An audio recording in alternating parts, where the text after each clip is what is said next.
8 of the Hudson Valley Knits podcast. I am Amy, your host, and today is the 4th of July. So happy 4th of July to everyone in the States. I am actually up at my parents' house celebrating with my family the 4th of July. We are in Hancock, New York, and that behind me is the East Branch of the Delaware River, right off of my parents' property. And yeah, so no, I'm not actually in the Hudson Valley today. I am in upstate New York in the Catskills. So how's everybody doing? If you see me swatting, this because there's a lot of bugs in the shade here. I tried doing this out in the sun. It was too hot and it washed me out completely. So I moved over to a spot here in the shade where you could still see the river, but I didn't have to worry about the sun and how it affects the colors. So I have a lot to talk about and a lot to show you. It's been 2 weeks since the last podcast, and as you may or may not know, we officially kicked off the Awakening Cowl Knit Along on July 1st. If you're not aware of that, that is my latest pattern. It's called the Awakening Cowl. It's a very simple Fair Isle pattern, perfect for your first Fair Isle project. So if you would like to join along, there's going to be lots of help from myself and other people if you're new to Fair Isle. And the pattern is free on Ravelry, so forever free on Ravelry. So, you know, download it, check it out, put it in your queue, and you can start knitting it anytime. You don't have to keep up with the rest of us, but the official knit along, which with some virtual knit nights, is going to end in August, just so you know. But I'm always here if you need help. And there's tons of great videos. What is wrong with my nose? There's tons of great videos on YouTube if you need help with Fair Isle. So that is that. I just simply cast on, so I'm not showing you anything because I really don't have anything to show. And I apologize if you can hear the traffic, but hopefully you can hear the birds too, though. There's lots of birds up here making beautiful noises. So let's get right to it, I guess, right? It's probably going to be short and sweet. Who's participating in Tour de Fleece? Anybody? I know I've never officially done it, but I've been looking on Instagram and seeing all the spinning pictures is making me want to like get on my wheel. But I have so many knitting commitments that I just can't. One of them is the Awakening Cowl, which I'm not going to show you because, like I said, it's just the cast on. The other is a Love is Love Pie Shawl by Donna Dracunis, for which I'm test knitting, so I can't show you that, although I got a ton done on it. I wish I could show you. You know what? I can show you the yarn, right? Let me show you the yarn. Get it out of my bag. It is living in my, this bag is, come on, I know, Erin Lane bag. It came with one of my 4 Seasons clubs from Knit Circus. If you're debating on whether or not to join the Knit Circus 4 Seasons club, you get terrific little extras. It's really, really great deal, if you ask me. So in this bag, I have the yarn I'm using for the Love is Love Pie Shawl test knit that I'm doing for Donna Dracunis. All the proceeds for this shawl go to help those in Orlando who are suffering as a result of the terrible bombing that occurred there. So hence the rainbow theme. You need a rainbow color and a solid color. And let me introduce these colors to you. This is Malabrigo Impressionist Sky, and it's their sock yarn. Yeah, sock. It's a beautiful blue, isn't it? And the other one is from On the Round, and it's called Cornucopia, Everyday Sock Yarn.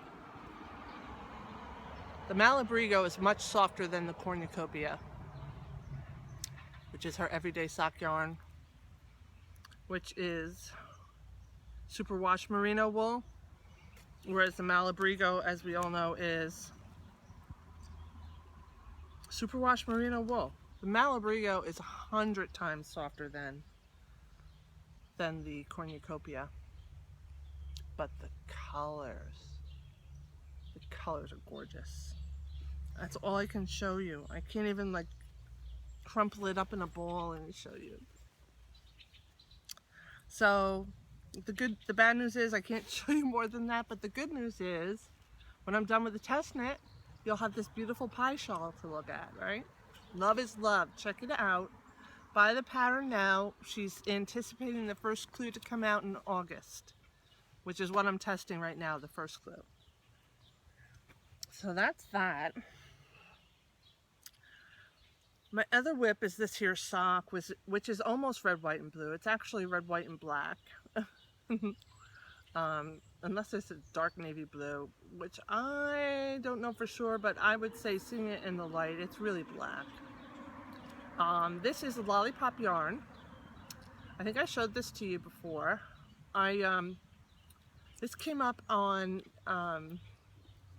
Jan Smiley's Etsy shop as a set with one of her bags, and I snatched it right up. Here's the lollipop yarn. Independence Day is the colorway. So it looks to me like a, come on, this has gotta focus, right? That's about as focused as it's gonna get.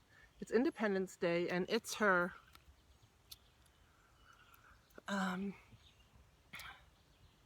80% superwash merino, 20% nylon. It's great. That's a great sock, and it's her grape space. Let me show it to you in the ball. She gave two contrasting toe heel colors to work with. There they are. I don't know which is which, what their names are, but these are the contrasting.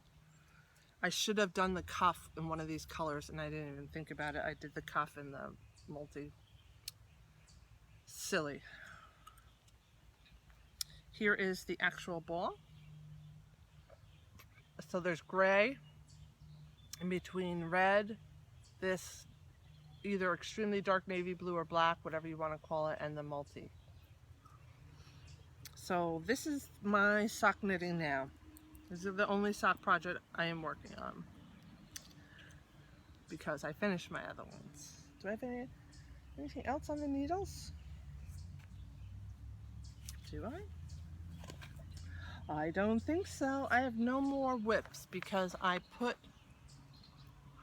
actually I did work on my Lazy Days of Summer shawl, but that I left at home because now I have to dedicate myself to the test knit, because I promised Donna I would do it. And then yeah, so that didn't get worked on much, but it did get worked on. I don't have it with me.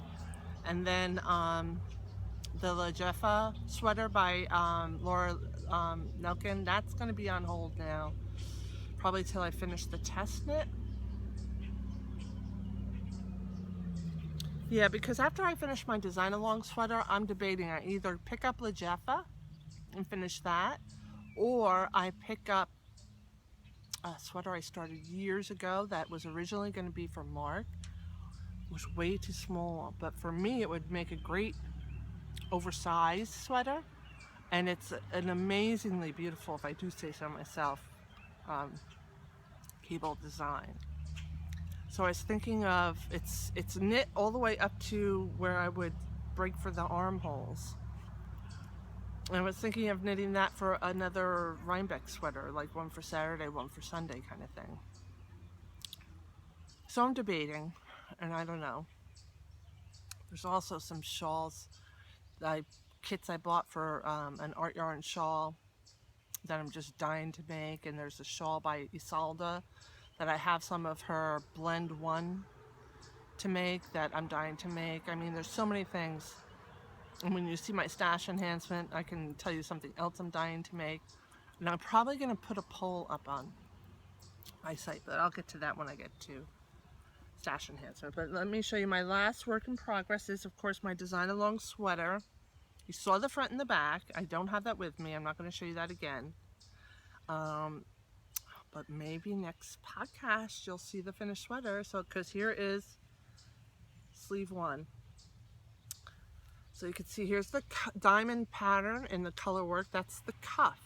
Now, yes, you see a roll. So what's going to happen is, if you could ignore the ends, that'd be great. It's going to be sewn together from here, right? From here up, right? And then this is going to be left open, I'm thinking, and I'm going to put I-cord edge around it.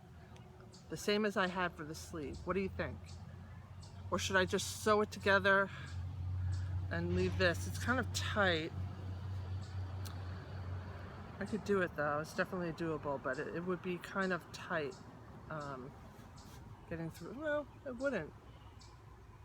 I don't know. Maybe I'll just do this and do some I-cord around the end and sew the whole damn thing together. I don't know. But I will say this. My row gauge either changed or is a lot different because the sleeve ended up being a lot longer. You can see this goes all the way up than it should be. But I mean, still, it's gonna stretch out a little when I block it, so I think it's gonna be perfect. Just maybe a little too long, like you can see it goes over my hand. So it might actually even go this far after I block it. I'm guessing based on how the front and the back blocked out. But I know it's gonna be beautiful. And I've started the second sleeve. I'm so proud of this sweater. Just got the cuff done. Yep. So that is my design along sweater that still has no name. Maybe I'll call it the sweater with no name. I don't know. Any ideas are welcome. Winter Wonderland. I don't know. I don't know. I can't think of anything decent. I know I gotta stop calling it the design along sweater. Anyways, there's people on the bridge yelling and screaming. That is my other whip. Yeah, and that's pretty much it, guys. Because I finished a pair of socks. It was also a whip, so let me get that out. Alright, so I got 2 more pairs of socks actually to talk about. One you've seen before, but these are my newly finished work in progress. These are I can't remember. Hunter Hammerson. I forget the name of the pattern. And I don't have my show notes book with me. I think I left it up at my mom's house. Here they are. Now these were interesting. So these are a pattern by Hunter Hammerson. They call for a fingering weight. This is a fingering weight, but it is a rather heavy fingering weight. It's Suna by Spirit Trail Fiberworks, one of my favorite yarns for socks. It is cashmere, wool, and silk, and they are a workhorse. They do not wear out. They do not lose their shape. They bounce back after being worn for a while. They don't like stretch out and sag. Best sock yarn I've ever knit with. I think my second favorite is Socks That Rock, because they wear well. But even the color just stays magnificent. I have a pair that I made with Suna years ago that I wear a lot, and they just look like they did the day I met them. And I think I've said this before. I don't have the label, but I believe it's superwash merino too. But here you can see very well all the beautiful colors in this yarn. This is called Ancient Stones. Is it not just gorgeous? Yep. Yeah. One of the things I did, and let me see if I can even figure out which is which. I saw recently on YouTube, or no, on Facebook, there's a Facebook group for sock knitters. Is it Sock Knitters Anonymous? It's a woman, it's a sock magazine, that's a digital sock magazine group. I'll insert the name here of the Facebook group. Someone asked for a tip to get rid of the nubbies when you graph a toe. I don't know if you have this problem, but when you graph a toe and you set up for Kitchener, you do a little setup and then you graft across and you finish it off. It leaves these two knobby nubs on either end of your toe. And here you can kind of see it. See, it just sticks out and it's kind of a pain. I kind of try and pull it in the sock when I weave in the end, but you can still see it over here. It's just a little knobby. Well, someone showed a trick, and you can see how beautiful and smooth it is, to keep that from happening. And I tried it on the second sock and it came out beautiful. Okay, I saw a big difference. What you do is, when you Kitchener, before you start, so you're gonna hold your two needles together, right? And your yarn is in the back needle. And what you do is you put your tapestry needle in the first loop in the front needle as if to purl, and then you put it in the back needle as if to knit, and you leave those loops on the needles. And then you go and you graft across. What you do is you eliminate the setup. You just go, instead of doing the go in as if to purl in the front and the go in as if to knit in the back, you just take that thread, the yarn that is, like I said, still attached to the back needle, and you go in the needle closest to you as if to knit and take it off, and then go in the next loop as if to purl and leave it on. Then you go to the back and put it in the first loop as if to purl, take it off, and then the second loop as if to knit and leave it on. So you're eliminating the setup. And then when you finish, you have two in the front and two in the back, right? And then so of the two in the front, you go in the first one as if to knit, and then you purl in the back one, and usually you would leave that second, you take the first one off and leave the second one on, and then go take care of the back needle. Now you're taking them both off. So when you have two left, you go in the first one as if to knit, take it off, go in the last one as if to purl, take it off. Then you go into the back needle, you go in the first one as if to purl, take it off, and go into the last one as if to knit and take it off. And that got rid of the nubs. Give it a try. I'm gonna do it again. That's how I'm gonna do it from now on. Really made a big difference. So, Hunter Hammerson socks, can't remember the name. I've said it so many times, I should, but Suna sock yarn, my favoriteest in the world. Sock yarn, best sock yarn ever. Treat yourself to a skein of Suna from Spirit Trail Fiberworks. So these are thick and warm though, very thick and warm. Keep that in mind. Great for the winter. Another thing I wanted to show you. So I'm just going to show you these real quick. I had finished these socks a while ago. This is Never Enough Time sock yarn in the Dahlia colorway. It's a heel sock and heel toe set.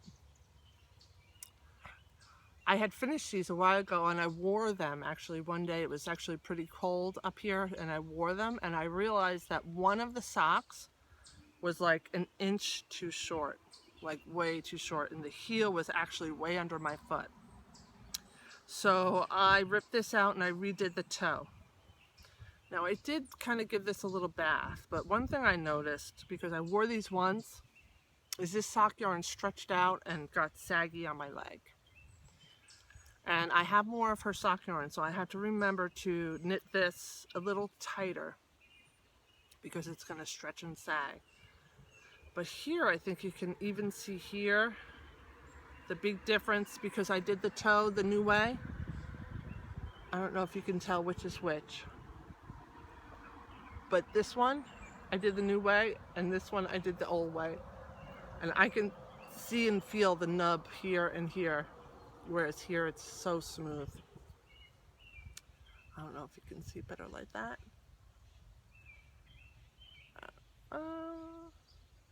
I don't know if you can really see it, but I can see it and I can feel it. That's the big difference, right? That I can feel it. So I actually was so intent on making sure it was big enough for my foot now that I made it super longer. It's now a lot longer than the other one. The other thing I noticed is that even after wearing it just once, the color faded a little, and I didn't even wash it. So, I don't know, just something. I love them, and I would continue. I love her colors. So, again, Never Enough Time sock yarn, Dahlia colorway. And she has a summer-long knit along going where you can win prizes if you post pictures of finished items with her yarn. So I'm thinking I might cast on another pair in another colorway I have. I have two skeins of hers in my stash. All right, so that is it with finished objects. Now, I got some yarns. I won from Spirit Trail Fiberworks. She does this thing on Instagram where if you post pictures of anything that involves her yarn and you hashtag it Spirit Trail Fiberworks, you get entered for a monthly prize. She gives a $25 gift certificate, and I won. I was posting pictures of those socks, the Suna socks. So I won a $25 gift certificate. So I got 2 skeins of Suna in these 2 colors that I've been dying to get. This is Bison, and this is Pink Sands, and it's a little less, it's a little more heathery muted than you're seeing. It's not bad. But these 2 go so beautiful together. So I really want to knit a shawl with these. It would be a nice squishy, not a lace shawl, because this has a lot of squishiness and bounce and won't hold the lace. Even after it's blocked, it will tend to squish up on itself. But there's so many beautiful 3-colored shawl patterns. I'm leaning towards the Doodler, which is already in my library, or the Hoagie Locatelli one. It's pretty recent. It's a 3-color, which I think would display these beautifully. But I don't have it in my library, and I just don't want to buy a pattern when I have so many I can use. But what do you think of the Doodler? I have a couple more, a Melanie Berg one. I have a Romy Hill one in there that I was just kind of, you know how you can use to compare when you look at patterns in, I just want to hug this. God, it's so soft.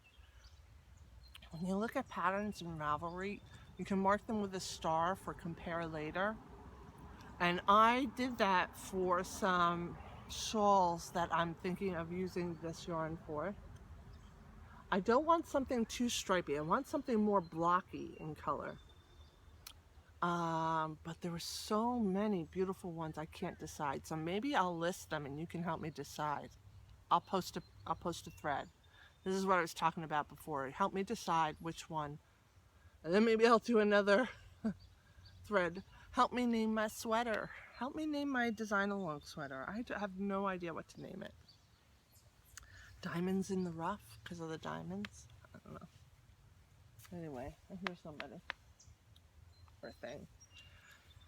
Oh my goodness. So I hope you all, that's it guys. That's it. No more announcements. Nothing else to show you. I'm making good time. Only a half an hour, so that'll be good. I'm trying to keep it to a half an hour. I'm told that anything more than like 45 minutes is just too long to download, or it's just too long to keep your attention. So I'm keeping it to half an hour, I hope. But I hope you all enjoy your holiday weekend if you are in the States, and I will see you, I'm hoping, in a couple of weeks. I got so much stuff going on this summer. It's crazy. And as you know, I think I mentioned that my daughter's home. I'm so happy. I miss her so much. My daughter's amazing. But she's only home for a week. What an escapade getting her home. So I told you I went and visited her. And I don't know if I mentioned why, but she is in a motorcycle mechanic school in Orlando, Florida. She drove down last October. That's when it started. And it will continue on through January of next year. So she's, her car is, which is registered in my name. She has her car down there with her New York plates, and she has her New York driver's license. And in New York, we have to have inspection. And in Florida, you don't. So we ignored the inspection when the notice came, because you don't need it in Florida, and because she's 1,000 miles away or so, right? So then I realized, I thought about it. I don't know what brought it to my mind, but I said, let me check about her registration and when is it due, right? Well, it's due in the end of November, because it will expire the end of November. So by December 1st, she needs her registration renewed. But guess what? In New York, you can't renew the registration without an inspection. So we decided it's a good time to take a break. She had to take care of some other stuff, but to take a break and come up here. Her air conditioning didn't work, and she needed that inspection. So I had flown down there, and my original intention was actually to drive back with her, because I didn't want her driving back alone. But it didn't work out with her school schedule. So I didn't go down there for nothing. It's always wonderful to see her, but it didn't work out the way I'd hoped. So I flew back. I thought we had the AC fixed, but it was just a patch job, and it didn't last long. So she's getting that fixed. She has a ticket up where she used to live that she has to take care of, and then today is also her baby sister's, not my kid, but her father's young daughter, her little sister's birthday party, and I know my kids want to see their sister today. So we're actually, after I record this, it's probably about 1:30 or so now. But after I record this, we're gonna head back so that they can do a barbecue and for their sister's birthday. They, meaning my son and daughter, who are both here. So that's how it goes. I look forward to spending the rest of the day just relaxing with my family, and I hope you do too, and I will see you in a couple of weeks. Bye from